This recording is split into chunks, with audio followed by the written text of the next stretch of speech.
3 hari lagi kita mau buat satu event. Kita perlu MC lah. Hida lah MC. Saya ke? Betul. Saya MC. Sure, boleh lah? Boleh. Confirm lah? Confirm saya MC. Okey lah, bagus. Settle. 3 weeks later.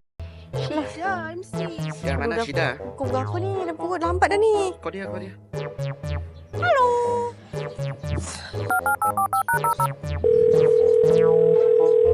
Hello, Hida.